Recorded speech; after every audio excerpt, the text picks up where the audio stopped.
Pioneers are explorers.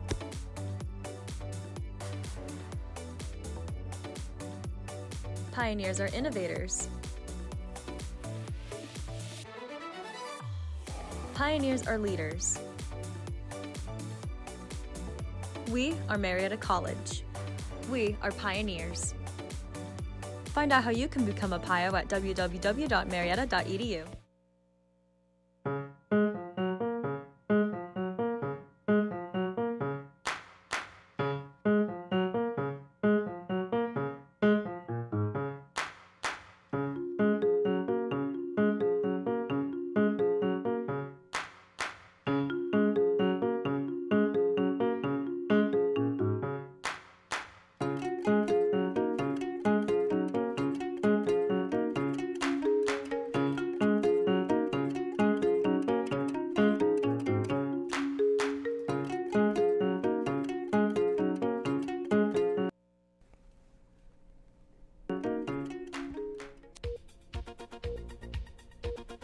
Coming up today on NewsCenter 15, hand grenades on an Oregon beach. And there are ongoing cleanup rescue efforts following the hurricane. We'll have these stories and more. NewsCenter 15 starts now.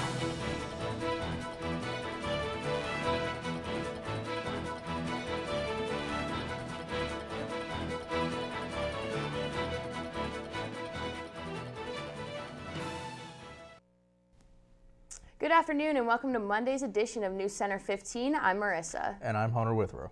Topping our news this afternoon, Putin calls Kerch Bridge attack a terrorist attack. On Saturday, a truck bomb hit the bridge linking Russia to the Crimean Peninsula and made road and rail traffic on the bridge temporarily delayed. Damaging an important supply route for the Kremlin's forces, on Sunday, Russia President Vladimir Putin called the attack of the sprawling Kerch Bridge to Crimea a terrorist attack. This was carried out by Ukrainian special services while Russia's investigative chief opened a criminal terror investigation. Alexander Baskrikin said that the truck had been to other places before its bombing on the bridge. This included Bulgaria, Georgia, Armenia, North Ossetia, and Krasnodar. This followed a Russian missile to strike on the city of Zaporizhia. It brought down part of an apartment building, leaving a dozen people dead. 6 missiles were used Sunday night and were launched from Russian-occupied areas, creating many killed and wounded. Russia has been experiencing many setbacks after their invasion of Ukraine. Recently, Ukrainian forces are starting to take back areas in the east and south, while Moscow decides to bring more troops that then created protests and many Russians fleeing to neighboring countries. Hurricane Julia hits Nicaragua with torrential rainfall. On Sunday, Hurricane Julia hit Nicaragua's central Caribbean coast, creating rapid rains across Central America. Julia was a Category 1 hurricane with maximum winds of 88 miles per hour. But early in the afternoon, it made its way across Nicaragua. Flash floods and mudslides were possibly across Central America and southern Mexico. The storm expected to bring 15 inches of rain through Tuesday. Colombia's National Disaster Agency describes many roofs were blown off of residents' houses and countless trees were knocked down. There has been no report of deaths so far, but power and communication were cut off in some areas. Heavy rains and excavations were also reported in Panama and Costa Rica, creating some highway due to closed downpour. The storm was forecasted to make its way over the Pacific to El Salvador and Guatemala. Let's take a look at the current conditions. Here to provide a first look at the weather is Landon Santini. Thank you very much for that, Hunter. I don't know, can you all hear me? And oh dear, it seems I'm trapped in some sort of blue void. Yeah, it looks like we've got quite a lot of precipitation all around me. And one thing I do know today in regards to our current conditions is that we had a very cold weekend this past weekend, but it's starting to warm up today with mostly sunny conditions. Right now it feels like about 55 degrees outside. We're going to be experiencing an expected high of about 66 today. Moderate UV index says that the level is moderate at 4. Air quality is very excellent with a very low pollen count of about 2.2. So you don't got to worry about any allergies or sniffles from pollen in the air, but you might have to worry about something else in regards to that. Right now the winds are running around the south at about 8 miles per hour. The humidity is about 57%. And there's really not much of any precipitation outside. Like I said, we just had a very cold weekend these past few days. And we're going to be experiencing a bit of a warm up today and as we continue on through the rest of the week. So if your allergies are acting up, that could be a possible reason. But we'll talk a little bit more about that in some more detail when I return later on for the 5-day forecast. I'm looking forward to that. But until then, back to you guys at the desk.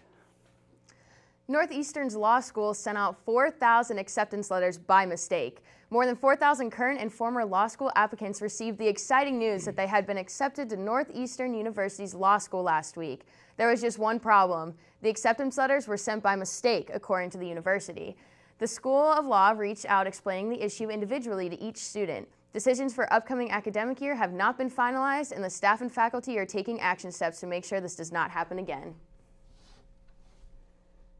Oregon police warned public of multiple explosive hand grenades washing up on the beach shore in Newport area. Police in Newport, Oregon have issued a warning to the public about multiple explosive hand grenades washing up on the shore of a beach on Tuesday. Newport police are warning the public not to handle or attempt to move the device if they encounter one, but to call the police and report where the hand grenade is located. The Oregon State Police Bomb Squad responded and seized the devices. Coming up, immortalizing Cheeto dust. And deadly chicken nuggets. 90 seconds.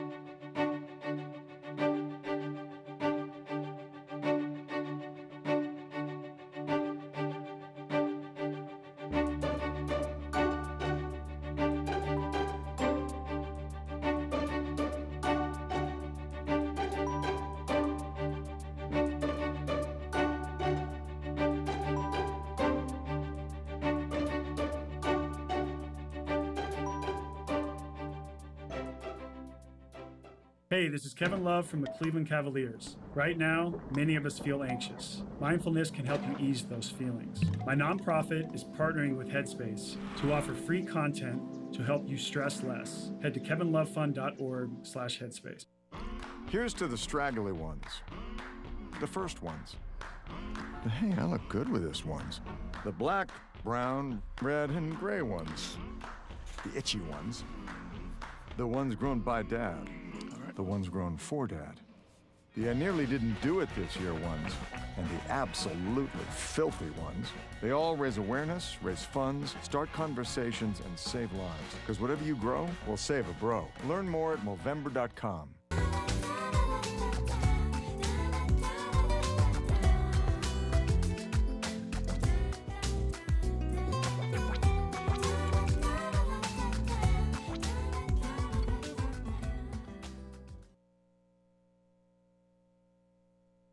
After scaring children with a Halloween scream mask. Little Blessings Childcare and Learning Center in Hamilton, Mississippi, staff scared children who they thought had been bad and claimed they had no ill intentions but left children scared.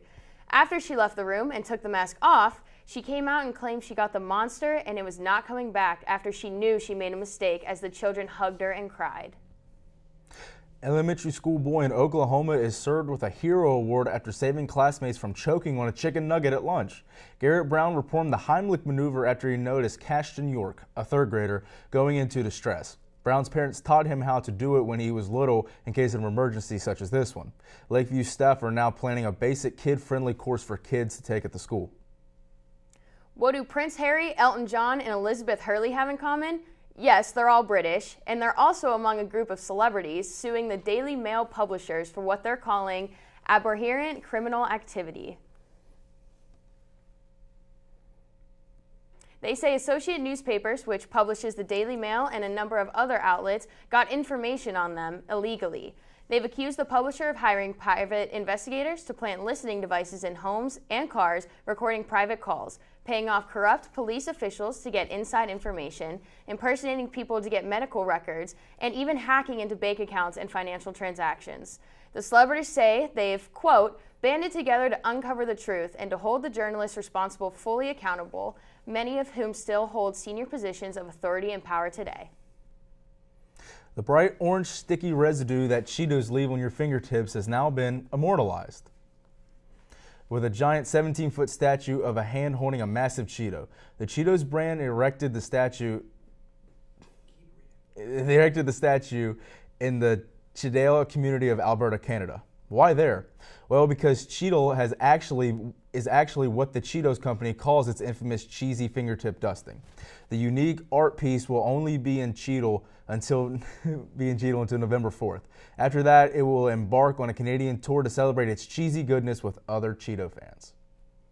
Coming up next, Kanye battles Twitter. And we'll also get the latest from Hollywood.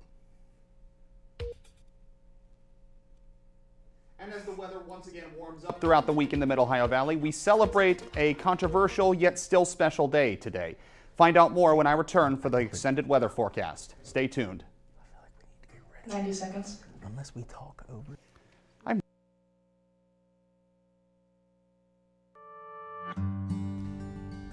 Where are we? We are at Marietta College. This is where we live, at Marietta College.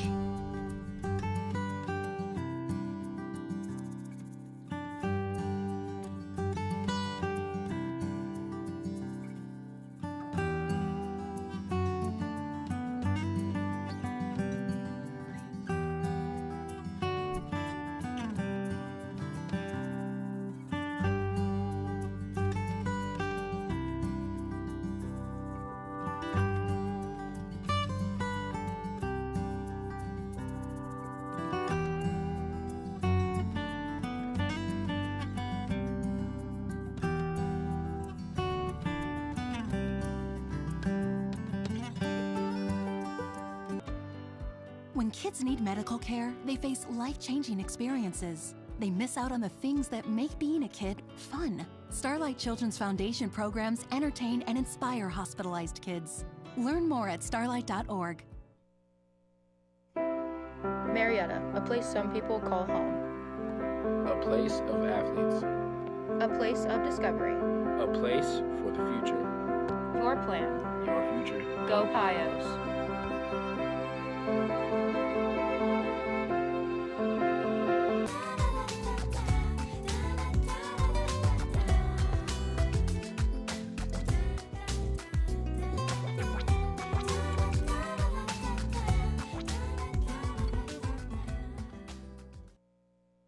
Kanye West, known these days as just Ye, is getting the electronic equivalent of being told to hush. The rapper's Twitter and Instagram accounts have been locked down because of posts the rapper made over the weekend that are widely seen as anti-Semitic. Late Saturday, Ye vowed to go, quote, DEFCON 3 on Jewish people.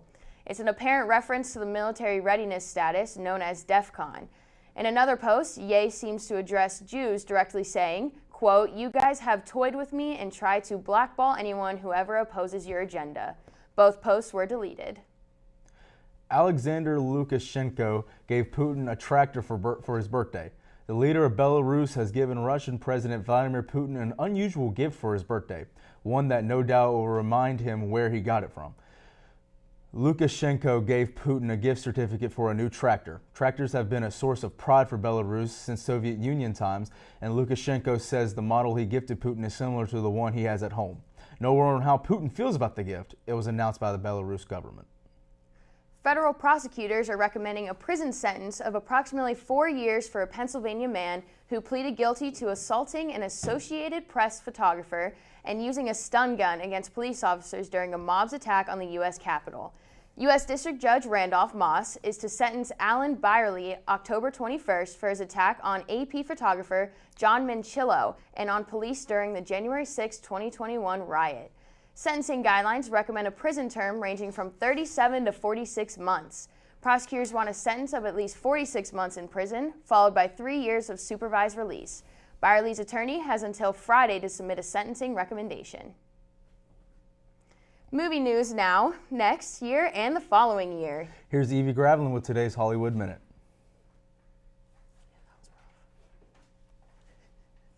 More than 2 million people watched the live stream of the first teaser for the Super Mario Bros. Movie. Chris Pratt and Jack Black lead the voice cast of the animated adventure, which bounces into theaters next April. Kunal Nair says that did like the storied life of AJ Furky because the title role was not written for an Indian actor. This was no mention of someone's ethnicity. He was just a person in a small town who owned the bookstore. The storied life of AJ Furky is in theaters now. Here's your first look at Jennifer Lawrence and Brian Tyree Henry in Causeway, about two people helping each other through trauma and grief. The drama debuts in select theaters and on Apple TV plus November 4th in Hollywood. I'm David Daniel. With today's Hollywood Minute, I'm Evie Gravlin. Back to you guys at the desk. Thanks for the look at Hollywood, Evie. We'll now head to Landon Santini for a look at the extended forecast. Landon? Well, we are having a relatively dry day in the Mid-Ohio Valley and dry throughout a good chunk of North America as well. As you can see, the majority of the rain that has been coming around our neck of the woods today is mostly down in Texas and mostly to the east of us near Massachusetts and New Hampshire.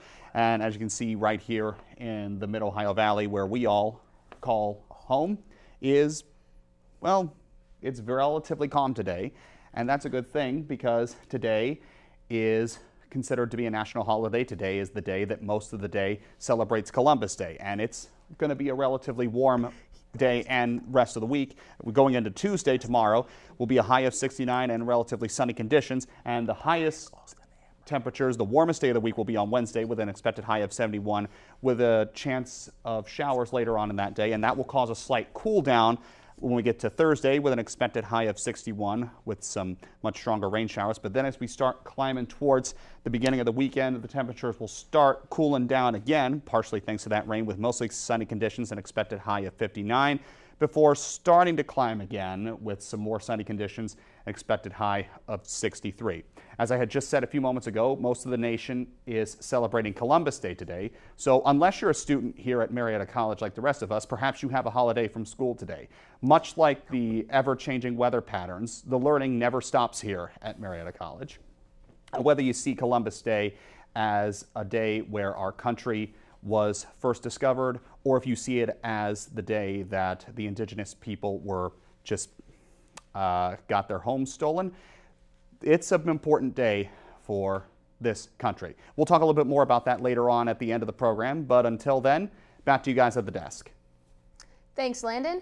When we come back, Austin will have the latest in the world of sports. Stay with us. James Brown and Bill Cowher welcoming you back to the Midnight Snack Run. This is one tricky obstacle course. He's reaching, but he pushes it away. He's approaching a plate of iced cookies. He blows right by him. Oh, the fridge. Looks like he's headed for the soda. Wait, he jukes left, grabs the water bottle. Now he's just got to get out of there. Look what dropped from the sky. Don't do it, Dennis. That's the way you execute a Midnight Snack Run. Stand Up to Cancer and Rally want you to reduce your risk for cancer. Go to takeahealthystand.org. Marietta College, home of the pioneers.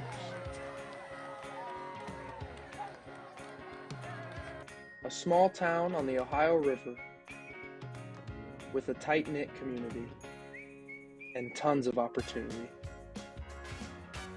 Find a home here at Marietta College.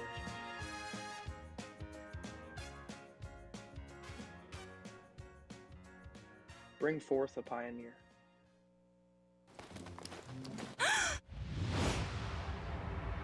What are we gonna do?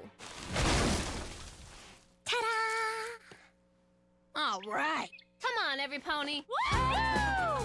Liza, I just love how ponies are better together. Me too. You know, same thing with Girl Scouts, Kamiko. Every day they make each other shine a little brighter. And they make the world around them a better place. So join Girl Scouts. And be a part of the friendship and magic.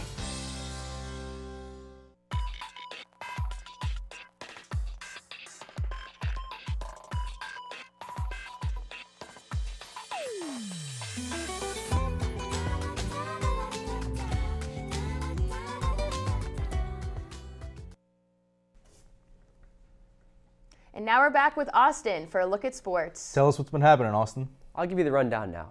The Green Bay Packers' international debut was spoiled as the New York Giants defeated them 27-22 in London on Sunday. In the fourth quarter, Aaron Rodgers drove the Packers to the 6-yard line, but his pass on 4th and 1 was swatted down at the line of scrimmage by safety Xavier McKinney, with just over a minute left. Saquon Barkley capped off the Giants' victory with a 2-yard touchdown run. The Chargers and coach Brandon Staley escaped Cleveland with a 30-28 victory. Staley elected not to punt on 4th and 1 from his own 46-yard line with 1 minute and 14 seconds remaining. This allowed the Browns and kicker Cade York to have a chance with the win. The missed field goal allowed the Chargers to escape with the win. The Chargers also managed to finish with 280 yards rushing, which is 174 more than their average. That's all for sports. I'm Austin, back with you guys at the desk. Thank you, Austin. Joining us back at the desk is Landon for our last look at the weather. Well, to quickly sum it up, after a relatively cold weekend, we're going to be experiencing another round of warm temperatures throughout the majority of the week here in the Mid-Ohio Valley, with the peak being 71 on Wednesday. But then around the afternoon that day, we're going to have a brief bout of rain going into Thursday, which will lead to another cool down going into a not quite as cool as this past weekend, but the next weekend will still be cool in and of itself. So this day of Columbus Day is the first of the warm temperatures throughout this week. And fun fact, even though we're celebrating today as the national holiday, the actual Columbus Day is not going to be till Wednesday, because the actual day was October 12th when Columbus sailed the ocean blue in 1492. So it's a very nautical show, even though we're not having much precipitation or water to deal with today. But it's still going to be a good week in the Mid-Ohio Valley, I think. You guys looking forward to anything as the week commences? Not that I don't have anything this week. Nope, just homecoming this weekend. Yeah. Oh, fantastic. I'm excited for the game Saturday. Good for all us alumni. Yes.